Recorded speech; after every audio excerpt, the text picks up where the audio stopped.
juste après. Et nous allons commencer par Yann Lavoie qui vous présente un appareil destiné aux personnes atteintes de la maladie d'Alzheimer.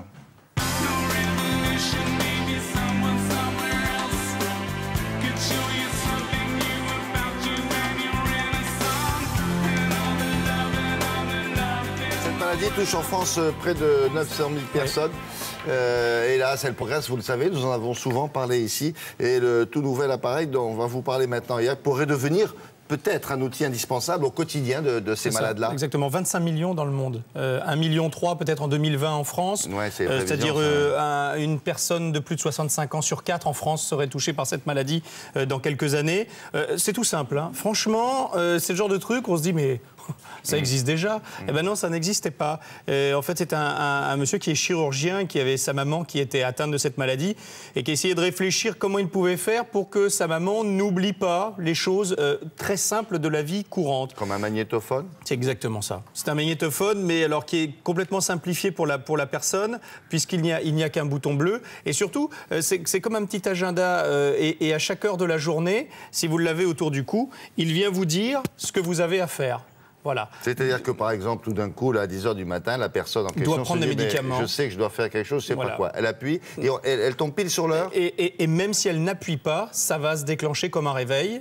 Et ça va lui annoncer, n'oublie pas de prendre tes médicaments. Mais la chose intéressante, c'est que ce n'est pas une voix de robot qui va prendre mes médicaments. C'est vous qui allez l'enregistrer. Donc ça va être son époux, ce sera son fils, sa fille, qui va lui dire, n'oublie pas de prendre tes médicaments. Puis, alors, il y a des choses comme celle-là qui vont revenir tous les jours. Mais il peut y avoir des choses exceptionnelles qu'on a envie d'enregistrer pour ce jour-là, en disant « t'oublies pas que tu as un rendez-vous aujourd'hui chez... » Donc c'est un petit accompagnateur. Donc pour pas se tromper, c'est comme ça. Et puis ensuite, lorsque vous l'ouvrez, ça c'est pour la personne qui va, elle, faire les enregistrements de messages. Et il y a notamment un bouton avec écrit SOS. Et là... on délivre le numéro de téléphone qu'il faut appeler. Par exemple, si il m'arrive quelque chose, mais je ne sais plus qui je dois appeler, comment je dois le faire, etc. Ouais, ce que je vous propose, c'est de rencontrer cette personne qui l'a pensé et son copain qui, lui, eh bien, l'a distribué. Parce qu'en plus, c'est une histoire d'amitié.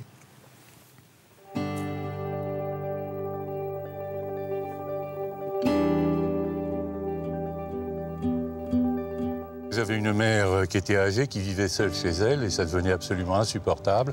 Quand elle a commencé à avoir des troubles de la mémoire, ça lui gâchait sa vie à elle, ça gâchait la vie de tout le monde dans la famille. On était obligé en permanence de l'appeler pour lui rappeler tout ce qu'elle devait faire dans la journée. Ça ne peut être une aide chez les Alzheimer qu'au début, c'est-à-dire quand l'Alzheimer ne présente encore que des troubles de la mémoire. Le jour où il range ses chaussures dans le frigidaire, c'est fini, hein, c'est trop tard. Je l'ai cherché sur le marché, je ne l'ai pas trouvé. Un truc qui est bête comme chou. C'est un truc qui répertorie tous les actes de la vie quotidienne. Déjà qui restaure les rythmes, qui dit on est lundi. C'est le jour de sortir les poubelles ce soir. On est mercredi, il y a le marché, il faut que tu ailles dans le frigo, il faut que tu fasses ta liste. Bon, ce sont des choses qui rythment et qui donnent à ces personnes qui ont des troubles de mémoire l'impression qu'elles ont récupéré une indépendance. On est depuis toujours copains, copains. Depuis le premier jour, on s'aime bien. Et jusqu'au dernier jour, tu le sais bien, on restera toujours copains. Je l'ai créé, pensé, fabriqué. Mais après ça, je ne savais pas quoi en faire. Je suis incapable de faire une commercialisation. Heureusement, j'ai Philippe, que je connais depuis 20 ans, dont c'est le métier. L'idée, il ne suffit pas qu'elle soit bonne, il faut encore que les gens en entendent parler. Et puis, il faut aussi que les gens puissent le trouver pas trop loin de chez eux, avec des réseaux de commercialisation.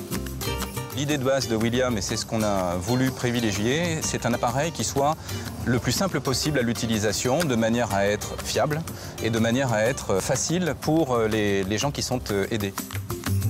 Le principe même, c'est d'avoir deux faces différenciées. Une pour le malade, qu'on va appeler l'aider, sur laquelle il y a un unique bouton bleu qui va servir à déclencher les messages, et une autre face pour l'aidant, donc qui va être la personne de la famille ou un thérapeute, qui va lui enregistrer les messages à une date et une heure qui seront fixées à l'avance. Maman, il y a ton kiné qui arrive dans 10 minutes, il est l'heure de te préparer. Maman, il y a ton kiné qui arrive dans 10 minutes, il est l'heure de te préparer. L'atout principal est d'avoir une voix connue, une voix appréciée, et également d'avoir la possibilité d'enregistrer jusqu'à 100 messages. Donc un grand nombre dans la journée, si c'est nécessaire, pour la personne qui a ces problèmes de mémoire. C'est sympa, cette histoire. Ouais. Des jalons de mémoire. Elle est qui vont tendre et rimer. elle est efficace, Ouais. cette histoire. Ouais, exactement. Maman, réveille-toi, il faut que tu regardes Télé Matin. Exactement. Tiens, j'aurais pas lu l'entier. Et 130 €, on vous aidera bien entendu à vous le fournir si vous venez... Attention, je bouge plus, excuse-moi. Si vous venez sur notre site internet, bien entendu, à la rubrique Nouveau, on vous donnera toutes les coordonnées ou bien par téléphone. Voilà, c'est un petit ustensile auquel on se demande, tiens, pourquoi on n'y avait pas pensé plus tôt. Merci beaucoup, Yann.